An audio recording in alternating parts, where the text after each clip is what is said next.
안녕하십니까.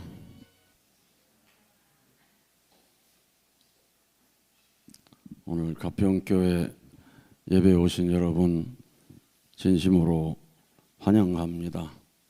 오늘 또 6월에 생일 맞이한 분들 생일 축하 모임 가지게 된 것을 감사드리고 아주 행복한 생애를 살아가시는 새 출발의 계기가 되시기를 바랍니다. 오늘 RIC 놀이사의 또 귀한 간증도 들으셨습니다. 아버지가 일본의 의대를 다니다가 전도가 됐는데 어떻게 학교를 포기하고 평생 말씀을 전하는 길로 접어들다 보니까 가족이 반대하고 동네가 반대하고 핍박을 받는 과정에서 참 할머니를 찾아가도 네 아버지는 죽었다고 생각하고 아무 상관없다고 할 정도의 어려운 상황인데 이 RIC가 정말 끈질긴 성격이 있습니다. 정말로 또 찾아가고 또 찾아가고 아무리 할머니가 떼밀고 왜 왔느냐고 하더라도 찾아가서 사랑하는 정신, 그 정신이 바로 참 사랑 정신입니다. 위하고 또 위하고 잊어버리고 핍박을 받으면서도 또 사랑해주는 참 사랑의 정신이 할머니를 굴복시키고 정말로 밤새 이야기를 나누면서 당신의 한을 푸시는 시간이 되어지고 또 화해할 수 있는 그런 시간이 되었습니다. 그런 정신을 가지고 우리 가평군 상면 상동리라는 곳을 임지로 정해서 젊은 사람이 활동할 때 6년 동안 5년 동안 활동하면서 할머니 한 분을 사귈 수 있는 그런 집안이 되었었는데 입공식을 준비하면서 이 가평군 전체를 환영할 수 있는 분위기로 만들기 위해 활동할 때 25명을 인도해 왔다고 하는 놀라운 간증을 듣게 되었습니다. 참 사랑으로 끝없이 활동할 때 큰 결실을 거두게 된다는 것을 알게 되었고 그렇게 환경적으로 우리 교회가 어렵고 힘든 상황이었지만은 정말로 어렵고 힘든 가운데도 열심히 활동했던 분들이 계셨기 때문이고 그 중에 한 분이 RIC 놀이이사 그리고 오늘 이 자리에도 앉아 계시는 우리 가평읍의 책임을 맡고 있는 동네의 책임자들이라고 생각이 듭니다.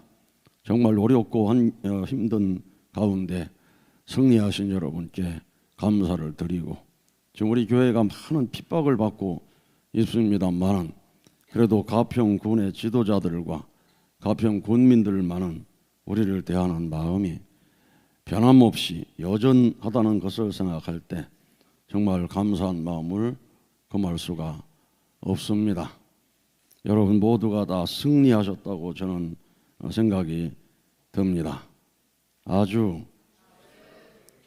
우리가 복귀 원리를 보게 되면 타락한 인간은 사탄 분립 노정을 통하여서 아담과 해와가 성장하였던 기준 즉 장성기 완성급까지 복귀한 형을 갖춘 터 위에서 메시아를 맞아 중생함으로써 아담 해와의 타락 이전의 입장으로 복귀된 후에 메시아를 따라 더욱 성장하여서 창조 목적을 완성하는 자리에 이르게 되는 것이다.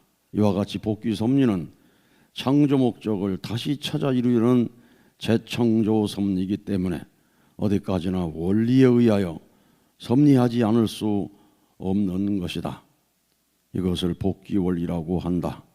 이런 후편 원리 강론 서론에 말씀이 나와 있습니다.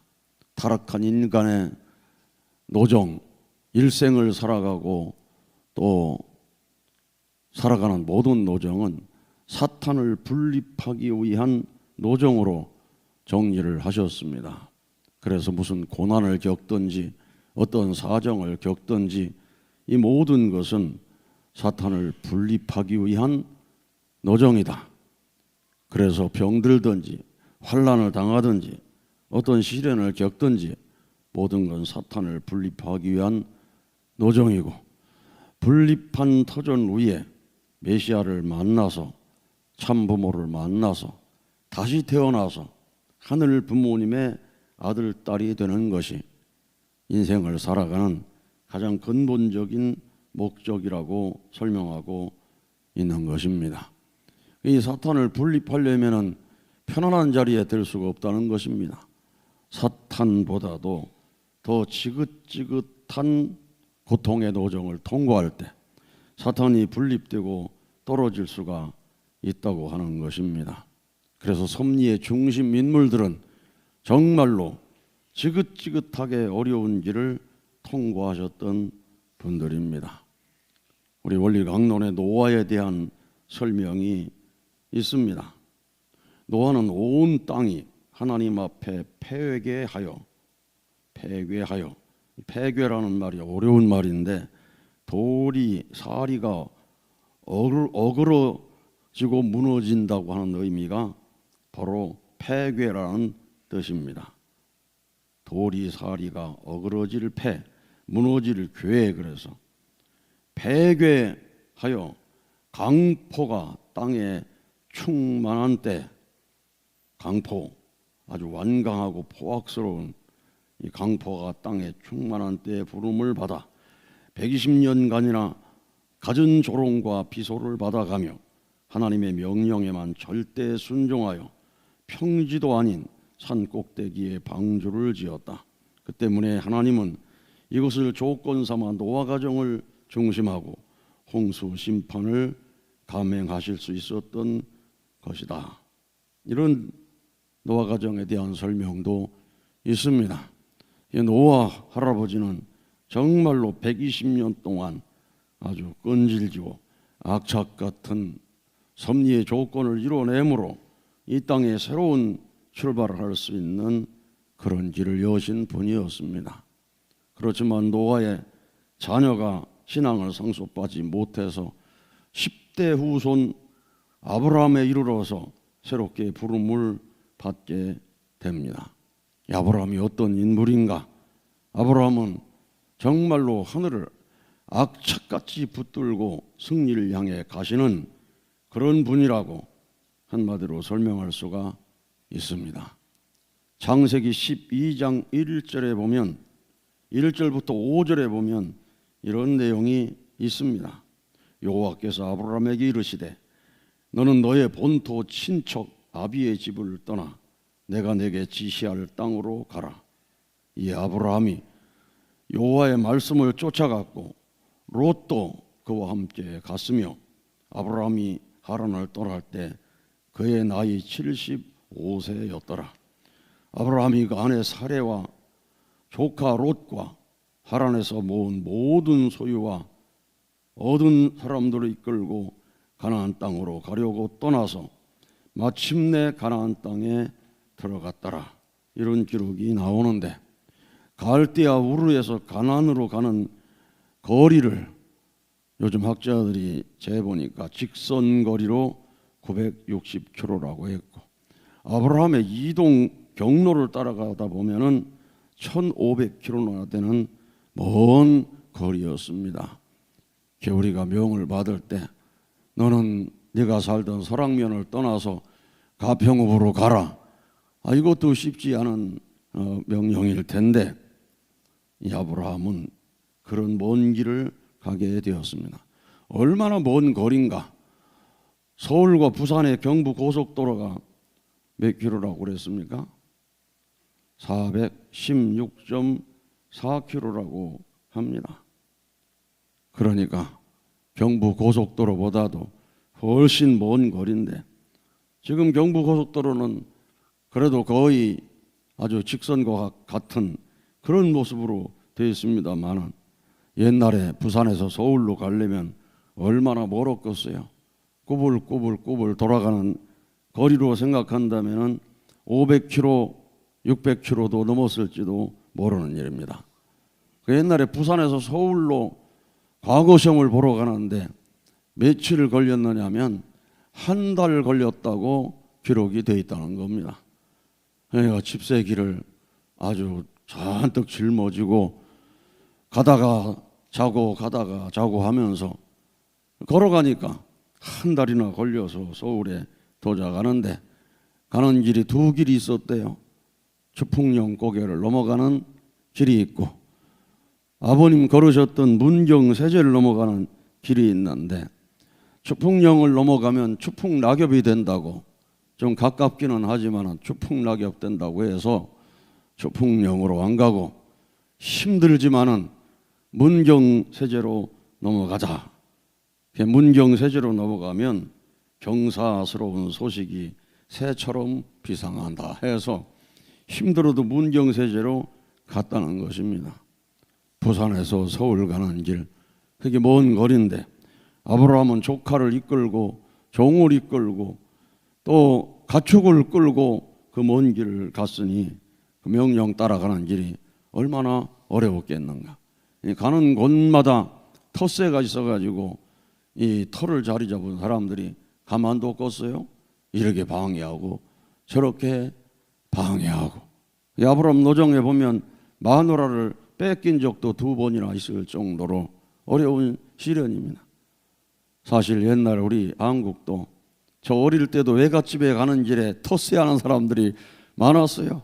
외갓집을 가면 30리 되는 길을 가야 되는데 가다가 보면 동네를 지나게 되고, 동네를 지나게 되면 꼭 동네 아이들이 모여 있다가 어디서 오느냐 어디에 가느냐 하고 텃새하는 사람들이 있어서 마을 지나다니는 것이 큰 걱정이었는데 아브라함에게는 그 당시에 얼마나 어렵고 힘든 길이었겠는가를 생각하지 않을 수가 없습니다. 아주 그런 어렵고 힘든 길이지만은 하늘의 뜻이라고 하면 갈 수 있는 아주 지긋지긋한 마음을 가졌기 때문에 사탄 불림 노정을 걸어갈 수 있는 섭리의 중심 인물이 된 것입니다. 아브라함, 이삭, 야곱이 3대 야곱이 비로소 사탄과 싸움에서 승리했다는 이스라엘이라는 이름을 얻게 되는데, 야곱이 어떤 사람인가? 아주 지독하게 붙들고 늘어지는 그 품성을 가진 사람이라서 형 에서가 어머니 복중에서 먼저 나오니까 발 뒤꿈치를 붙잡고 태어났다고 해서 야곱이라고 했습니다. 아무것도 배우지 못한 상태에서도 이 형을 이기려고 하는 그 끈질긴 마음이 있었던 사람인데, 말씀집에 보게 되면 축복가정과 이상천국 2권 264쪽에 이런 말씀이 있습니다.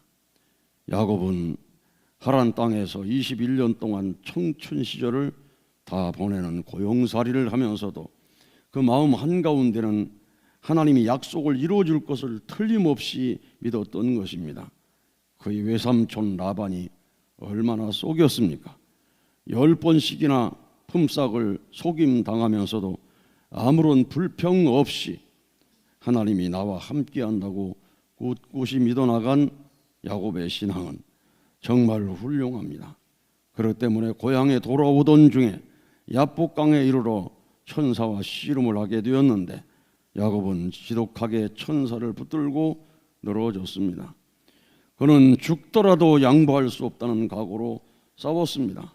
천사는 아무리 생각해도 야곱이 놓아줄 것 같지 않기 때문에 내가 이겼다고 축복을 해 주었습니다. 하나님의 뜻을 위해서는 그렇게 지독한 사람이 야곱인 것입니다. 그래서 여러분, 야곱은 정말 하늘의 뜻을 위해서는 지독한 사람이라고 생각해야 됩니다. 야곱의 그 외갓집, 외삼촌이 있는 집 하란에서 가나안까지의 거리도 640km라고 그러니까 짧은 거리는 아닙니다. 먼 곳에 가서 종살이 하면서도 지독한 정신으로 나아가서 결국 형님 에서를 굴복시키고 이스라엘이라는 이름을 이룰 수 있는 사람이 되었던 것입니다. 이래서 복귀 섭리 역사를 담당한 인물은 지독한 사람, 아주 끈질긴 사람을 택하셔서 섭리한다는 것입니다. 그리고 그 민족도 아주 지독한 민족을 택하시는 것입니다. 이스라엘 민족도 사실은 악착 같은 민족입니다. 애굽에서 400년 동안 종살이 하면서도 악착까지 하늘을 붙들은 민족이고, 가나안 복귀 노정 속에서도 악착같이 사탄이 붙들고 늘어질 때 하늘을 붙들고 늘어졌던 민족인 것입니다.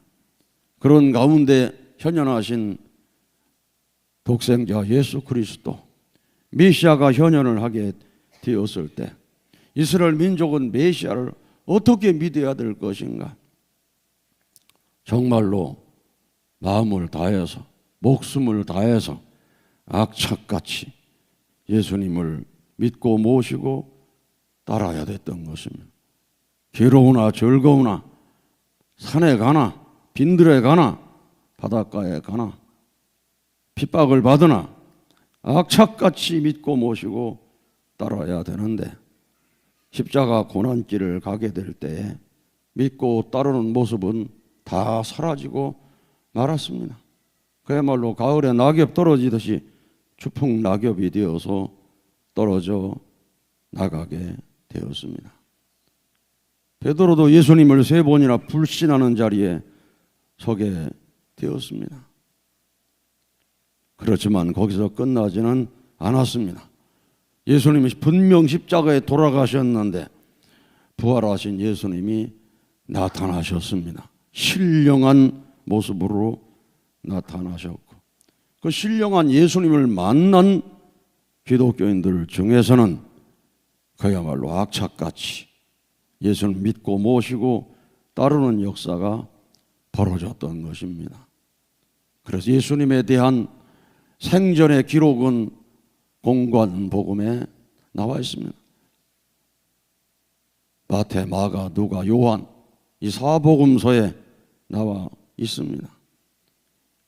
성경, 신약성경 27권 중에서 23권은 그 이후에 기록된 일들인데, 사도행전 그러면은 바로 부활하신 예수님을 만나게 되었고, 어떤 말씀을 들었고 어떻게 역사했고, 거기에 대한 깨달음을 중심하고 선교할 때 교회에 편지를 보내고, 요한계시록은 부활하신 예수님 만나서 계시받았던 내용들입니다.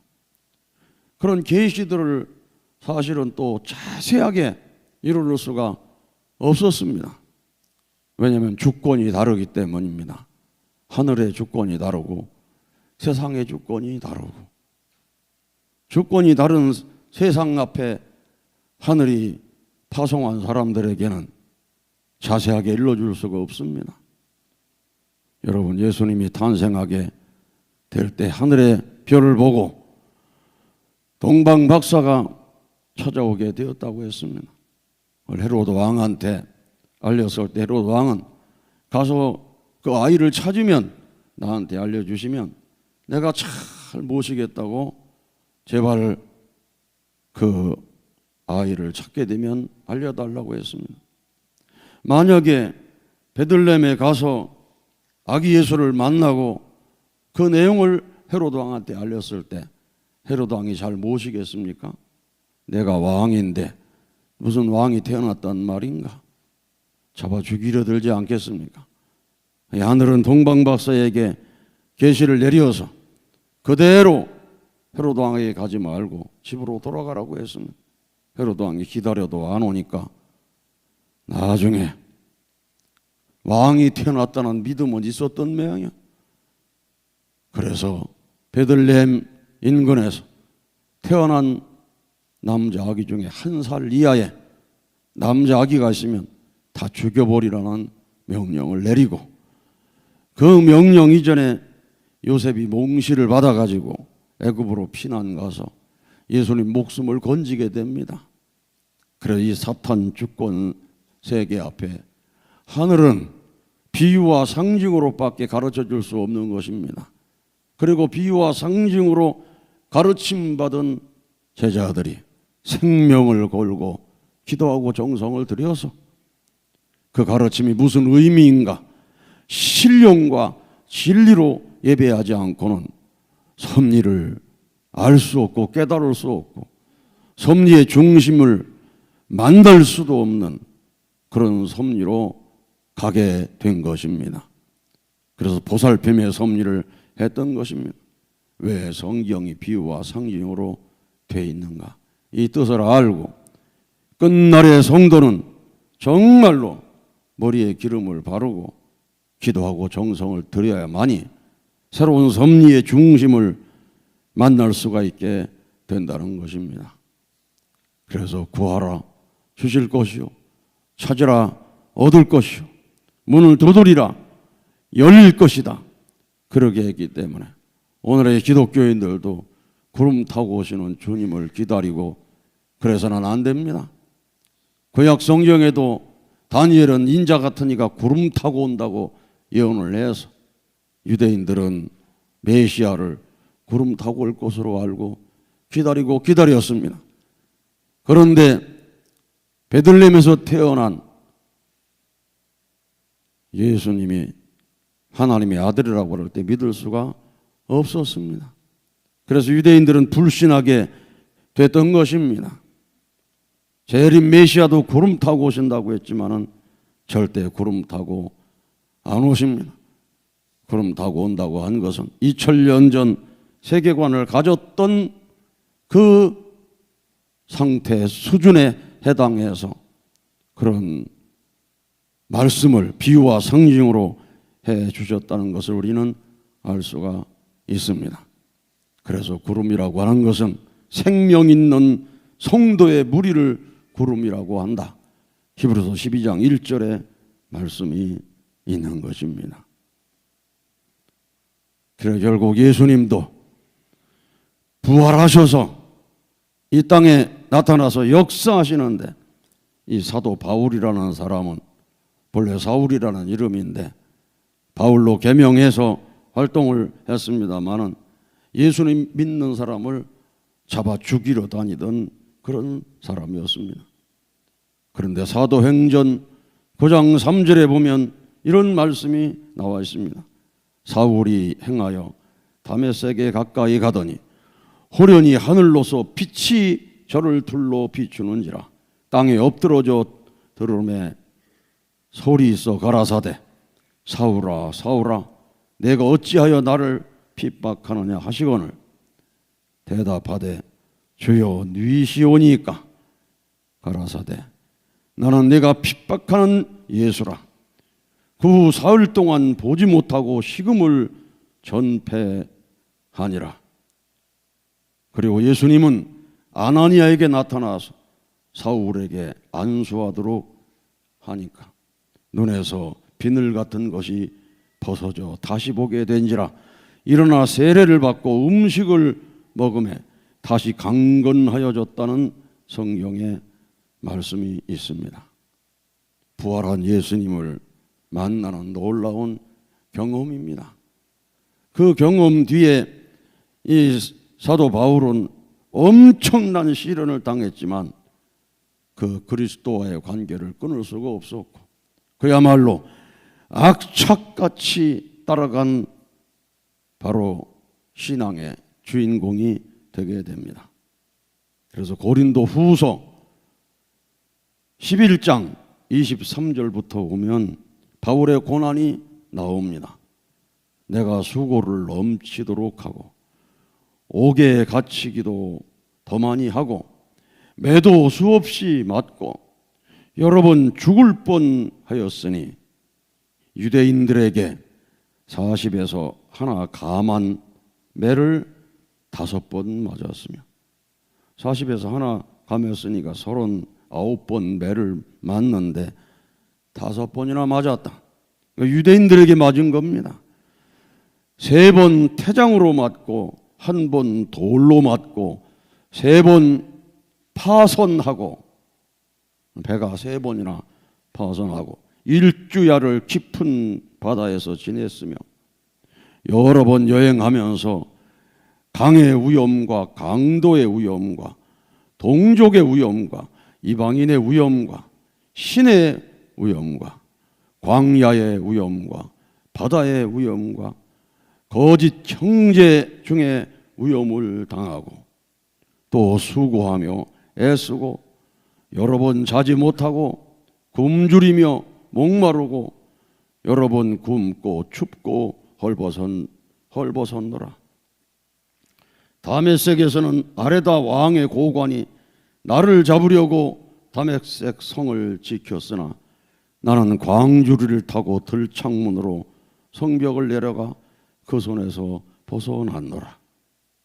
그러니까 바울의 이 전도는 여행의 노정이라기보다 이루 형언할 수 없는 고난의 노정이었는데, 이 고난을 무엇으로 극복을 했는가 하면 사도 바울의 위대한 경험 때문이라고 했습니다. 바로 예수님에 대한 경험. 그리고 고린도후서 12장 1절부터 7절에는 이런 말씀이 있습니다. 내가 부득불을 자랑하노니 주의 환상과 계시를 말하리라. 내가 그리스도 안에 있는 한 사람을 아노니 14년 전에 그가 셋째 하늘에 이끌려 간 자라.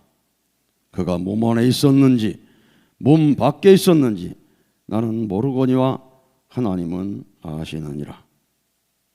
사실은 자기가 경험한 일을 이렇게 말한 겁니다. 그가 낙원으로 이끌려가서 말할 수 없는 말을 들었으니 사람이 가히 이루지 못할 말이로다. 여러 계시를 받은 것이 지극히 크므로 너무 자고하지 않게 하시려고 내 육체에 가시 곧 사탄의 사자를 주셨으니 이는 나를 쳐서 너무 자고하지 않게 하려 하심이니라. 자고하다는 것은 스스로 높인다는 뜻입니다. 그래서 겸손하게 하시기 위해서 온 이 육체에 이 가시가 찔리는 것 같은 고통 속에서 계속해서 울부짖어 기도할 수 있는 사람으로 이끌었다는 말씀을 했습니다.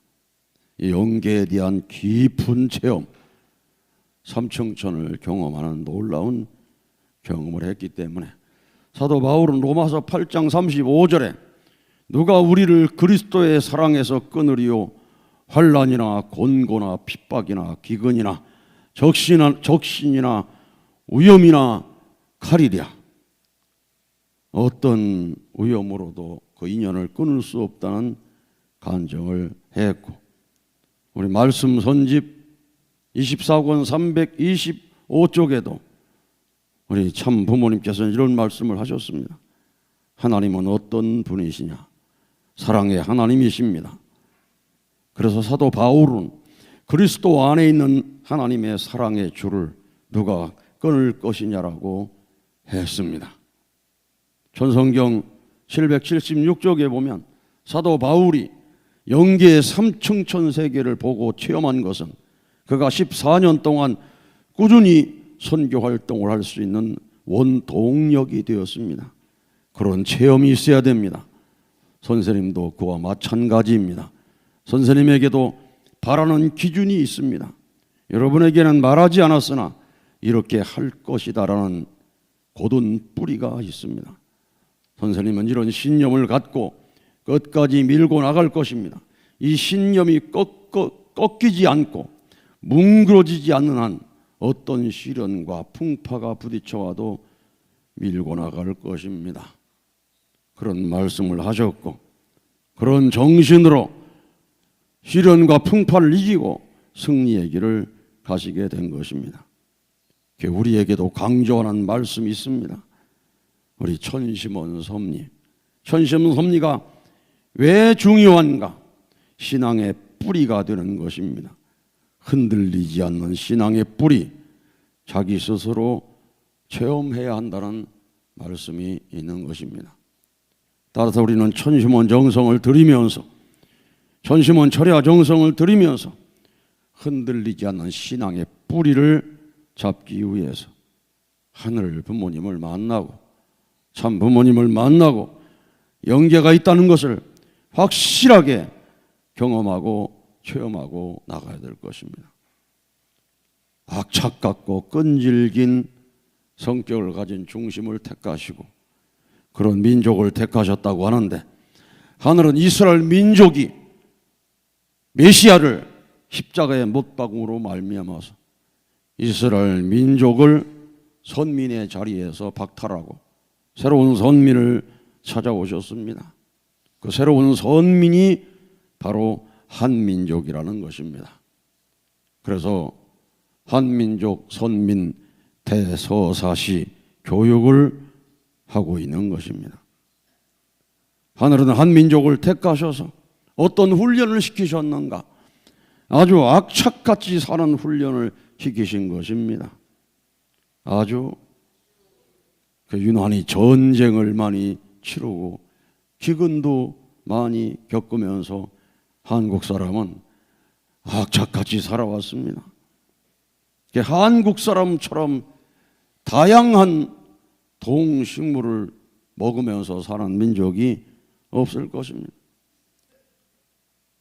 산에 가서 도토리를 주워가지고 어떻게 먹는 방법을 개발했어요. 서양 사람한테 먹으라고 그러면 이걸 어떻게 먹느냐고 못 먹을 텐데, 우리 한국 사람은 도토리, 그 떫떫한 도토리를 주워가지고 먹는 방법을 개발을 해서 해마다 가을이 되면은 산에서 쿵쿵 소리가 났어요. 우리 어릴 때. 그게 뭐냐면은 이 큰 매를 만들어서 떡 치는 매가 있잖아요. 이게 나무로 만드는 거고, 그걸 가지고 매를 들고 가서 산에 상수리 나무가 있으면 그걸 탕탕 때리면은 거기서 이제 상수리가 떨어지면 죽는 겁니다. 온 동네에서 가을이 되면은 그 나무 때리는 소리가 딱딱하고 나고 그걸 전부 다 주워가는 거예요. 요즘엔 다람쥐 먹으라고 못 주워가게 하는데 옛날에는 그걸 주워가지고 먹는 것이 여러분 지금 도토리 묵입니다. 아주 봄이 되면 소나무에 꽃이 펴요. 송화가 핍니다. 노랗게. 그러면 저도 엄마 따라서 산에 가가지고 그 소나무를 뒤흔들어 가지고 거기에 보자기를 깔고 떨어지면 그걸 송화가루를 모으는 겁니다. 그걸 모아가지고 팔기도 하고 그걸 다식으로 만들어서 제사상에 올리기도 하는데, 옛날에 북한에 방문해 보니까, 북한에 저도 3번인가 방문을 했습니다만 거기 가니까 송화가루를 팔더라고요. 몸에 좋은 거라고 송화가루를 팔더라고요. 이 소나무 꽃도 먹을 거라고 먹었어요. 산에 가면 나물이 많은데 요즘 사람들은 모르지만은 옛날 사람들은 이거 먹는 거라고 다 이렇게 아는 사람이 많았어요. 찔레도 솟아오르면 얼마나 맛있게 찔레 꺾어가지고 먹었는지 몰라요. 그래서 찔레꽃 노래라는 말도 있잖아요. 산에 진달래꽃이 피기 시작하면은 산에 가서 진달래꽃을 얼마나 많이 먹었는지 몰라요. 얼마 전에 천성산 우리 직원들하고 함께 올라갈 때 아주 5월 달에 올라가는데도 천성산 꼭대기에는 진달래가 폈더라고요. 밑에는 다 졌는데. 그래가지고 천성산 꼭대기에 진달래를, 이거 옛날에 정말 맛있게 먹던 거라고 한국 사람도 먹고 일본 사람도 먹고 그랬던 적이 있습니다. 겨울에는 이 계곡에 가가지고 개구리를 잡는다고 그 개구리를 잡는 거예요. 겨울 동안에 못 먹어서 개구리가 배가 볼록 나온 개구리 하나도 없습니다. 전부가 내장이 비워져 있으니까 겨울에 개구리를 잡으면 여기에 그냥 고춧가루도 풀고 무도 쓸어 놓고 해가지고 쪼글쪼글 끓여 놓으면 얼마나 맛있다고 사람들이 먹었는지 몰라요. 요즘에 개구리 그렇게 해놓으면 다 도망갈 거예요. 아이고 이걸 어떻게 먹느냐. 어느 사람은 청개구리를 잡아오라고 시켜가지고, 제가 초등학교 때인데 청개구리를 잡아오라고, 아이들이 청개구리 잡아다 주면 여기다가 청개구리로 살 씻어가지고 산채로 목에 삼키는 선생님도 있었어요. 그 선생님이 아직도 잊어지질 않아요. 어떻게 그걸 삼키나. 지금은 안 먹는 걸 옛날 사람들은 다 먹고 견디고, 뱀도 보면은 그냥 얼마나 환장을 하고 뱀을 잡아서 먹고. 제가 군대 생활할 때도 그 산에 뱀이 그렇게 많았는데 거기 위에 있는 사람이 너무나 뱀을 좋아해요. 뱀 끓이는 주전자가 따로 있었어요. 뱀 잡으면 그 주전자에 넣고 딱 해가지고 그 끓이면은 나중에 뽀얗게 되면은 따르면은 이 주전자가 저절로 걸러지는 역할을 하니까 그걸 넣고 소금을 뿌려가지고 맛있다고, 참 맛있다고 먹을라냐고 그러면 나는 안 먹는데, 얼마나 이 사람은 뱀만 보면 환장을 하고 못 먹는 게 없어요. 참새를 잡기 위해서 우리 어릴 때 참새잡이 많이 했습니다. 문에 창문 뚫어놓고 저 위에 이 왕겨를 깔고 삼태미를 딱 이렇게 해놓고 위에다가 이제 큰 통나무를 얹어놓고 딱 이렇게 나무 막대기를 세워놓고 줄을 매서 거기에 참새가 들어가면은 문으로 봤다가 탁 하면 이제 참새가 갇혀버리는데, 그 참새를 잡아가지고 털을 뽑고 구워 먹으면서 얼마나 맛있다고 그러던 적이 있어요. 옛날에 70년대 80년대만 해도 포장마차에 참새구이라고 붙여놓은데 옛날 사람은 다 있어요. 참새구이 팔았어요. 나중에 보니까 참새가 안 잡히니까 병아리 죽은 거 갖다가 참새라고 해가지고 거의 팔아먹고, 못 먹는 것이 없었습니다. 다 먹는 거요. 쪽제비고 고양이고 뭐고 뭐 비둘기고 못 먹는 게 없었습니다. 나무도 못 먹는 나무가 없을 정도로. 여러분 봄이 되면 그 나무의 수액을 해가지고 팔아먹기도 하고 그러잖아요. 고로쇠 물도 있습니다만은 별의별 물이 다 있습니다. 사실은 청청나무 수액, 우리 천심원 섭리 시작하면서 그거 먹으면 좋다고 청청나무 수액도 우리 배춘기 처장님이 그거 안다고 얼마나 돌아다니고. 고로쇠보다 더 맛있는 것이 가래나무 수액입니다. 가래나무는 호도나무의 원조와 같은 나무인데 이 천성산에 많습니다. 그게 얼마나 달고 맛있는지 몰라요. 전부가 사실은 먹을 겁니다. 그중에 우리 효종나무로 되어 있는 너름나무는 이 나무의 껍질은 유백피라고 하고 뿌리의 껍질은 유근피라고 하고, 아침에 봄에 싹이 나면 전부 이럴 때 싹이 나면 훑어가지고 전부 나물로 먹고 떡을 해먹어서 먹고, 그래서 제일 흉년에 순환받는 나무가 너름나무입니다. 구황식품이었어요. 평강공주와 바보온달 이야기가 나올 때 바보온달이 짊어지고 온 나무가 바로 너름나무입니다. 그렇게 가난하고 찢어지게 가난하게 살았다. 바보온달이다. 그런 얘기입니다. 못 먹는 게 없고, 소를 잡고 돼지를 잡으면은 하여튼 못 먹는 거 없이 털만 빼고는 다 먹는 겁니다. 그러니 돼지 내장도 저 서양 사람들은 다 버렸는데 우리는 얼마나 돼지 내장을 또 잘 닦아가지고 그 순대라고 해가지고, 순대 중에 제일 유명한 순대가 어디 순대인지 아세요? 병천 순대입니다. 병천 순대. 제가 병천 사람이에요. 순대 많이 먹었어요. 우리 어머니가 그 순대 만드는 식당 가서 일을 하시면서 아이고 다 먹어도 순대는 못 먹겠더라 그래요. 왜냐하면 그거 만들면서 뭐 돼지 피에다가 온갖 거 다 뭐 시래기가 다 집어넣고 막 반죽을 하고 막 그러는데 아이고 못 먹겠더라 그래. 그래도 병천순대가 얼마나 유명해가지고 전국의 체인점을 가지고 있고 그쪽에 놀러 오는 사람은 항상 병천순대 먹는다고 줄 서 있습니다. 우리 한국 사람은 악착같이 먹고 산 사람입니다.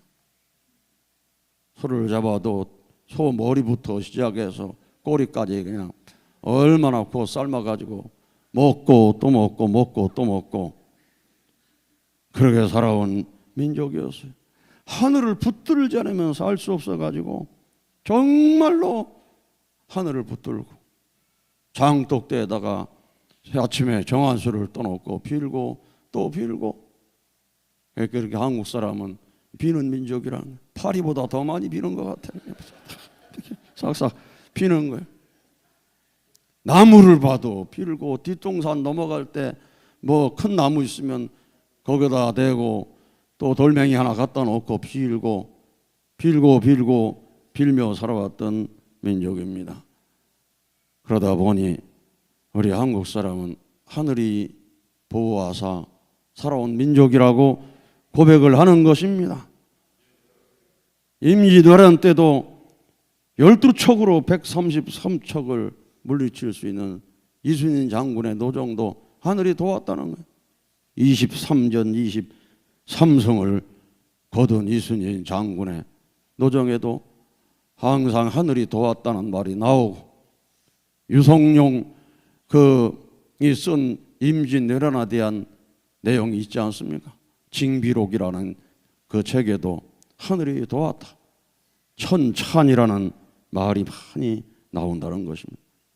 6.25 전쟁 때도 하늘이 도와서 승리했고 아주 불과 200여 명의 그 병력을 가지고 중공군 수천 명을 물리치는데 수백 명이 중국 군인들이 죽고 한 1000명을 포로로 잡는 일을 하면서도 단 한 명도 부상당하거나 죽은 사람이 없이 승리한 기적의 전투 현장이 바로 이 북면 입구에 들어있는 것을 보게 됩니다. 그래서 하늘이 도왔다. 유엔군의 참전도 하늘이 도운 것이고 인천 상륙 작전도 성공률 5000분의 1인데 그걸 승리했다고 기적이라고 이야기하는 것이고 그래서 하늘을 붙들고 몸부림치고 기도해서 해방 직후에 우리나라 국민소득이 $60였는데 2025년 우리나라 국민소득을 보니까 36,624달러라고 되어 있어요. 그러면 해방 직후보다 몇 배나 성장한 겁니까? 610배나 잘 사는 때를 맞이하게 되었다는 것입니다. 해방 직후에 북한의 국민소득이 240달러여서 남쪽보다 4배를 더 잘 살던 땅이 북한이었습니다. 그런데 북한과 남쪽을 비교해 보니 우리 남쪽이 북쪽보다 몇 배나 잘 산다고요? 2배만 잘 살아도 이게 보통 차이 나는 게 아닌데 북과 남의 비교를 해보면 60배 차이가 난다는 그런 내용을 이야기하고 있는 것입니다.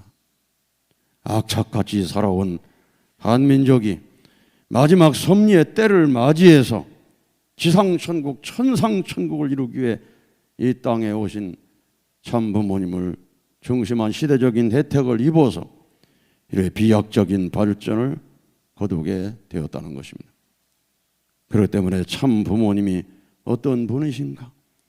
참부모님은 아주 악착 같은 분이시다. 우리 문총재님이 어떤 분이신가? 어릴 때 한 번 울면은 하루 종일 울었다고 그랬어요. 별명이 하루 울이라고 그랬어요. 1시간 울이가 아니라 하루 울이. 쪽제비를 잡기 위해서 겨울에 눈이 왔을 때 쪽제비 발자국이 있으면 끝까지 따라 붙어서 결국은 쪽제비를 잡아내는 그런 끈질긴 기질을 가지신 분이셨습니다. 기도를 시작하더라도 악착같이 기도하시는 분. 그래서 어릴 때 기도를 하게 되면은 이제 가족이 앉아 기도하다 보면은 얼마나 기도가 길은지 다 가족이 잠을 자더라는 거예요. 나중에 끝나고 나면 어머니가 충모님이 깨가지고 다 끝났냐 그러셨다잖아요. 그렇게 악착 같은 기도. 1935년 4월 17일 날 부활절 날 묘두산에 올라가서 밤새도록 혼자 울면서 기도를 드립니다. 그 끈질긴 기도 속에서 하늘 부모님을 만나시고 예수님을 만나시고 내가 하지 못한 일을 대신 이루어달라는 당부를 받고 그 뜻을 이루기 위해서 섭리를 담당하신 분이셨습니다. 그래가지고 말씀을 전하는데 원리 말씀을 들으면 창조, 타락, 복귀 모든 섭리의 비밀을 다 말씀하시는 거예요. 그러니 그 말씀을 자세히 들은 사람들은 떠날 수가 없는 것입니다. 오늘 아라이시 노리이사 아버지가 일본의 의학대학을 다니면서 시골에서 아이고 우리 동네도 의사가 나게 됐다고 그랬는데 이분이 우리 원리 말씀을 다 들으시고는 이렇게 중요한 섭리의 시대에 내가 의사를 하면 뭐 하겠냐? 그걸 때려치고 말씀을 전하는 사람이 됐으니 동네 사람이 얼마나 핍박을 했겠어요? 부모가 얼마나 실망했겠어요? 그런데 사실은 이 뜻을 알았기 때문에 그 길을 가신 것입니다. 아주 그 아라이시 같은 효자를 거느리게 된 겁니다. 또 우리 여기 이규박 선생님도 일본에서 의사 공부를 하셨는데 그래도 중간에 중퇴를 안 하시고 아주 참 졸업을 한 것이 다행이요. 아주 의사 일본의 의사 졸업을 하시고 그리고 한국에 의사 하려면 또 시험을 또 봐야 된대요. 그 한국 의사 고시도 또 패스도 하고 해서 일본 한국의 의사 자격증을 가지신 분이 우리 이규박 의사 선생님이십니다. 박수 한번 칩시다.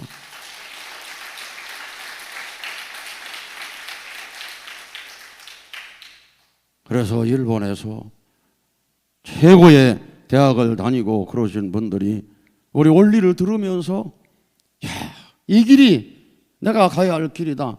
이 길이 한국과 일본의 평화를 이룰 수 있고 이 길이 세계 평화를 이룰 수 있는 길이라고 악착같이 따라오게 된 것입니다.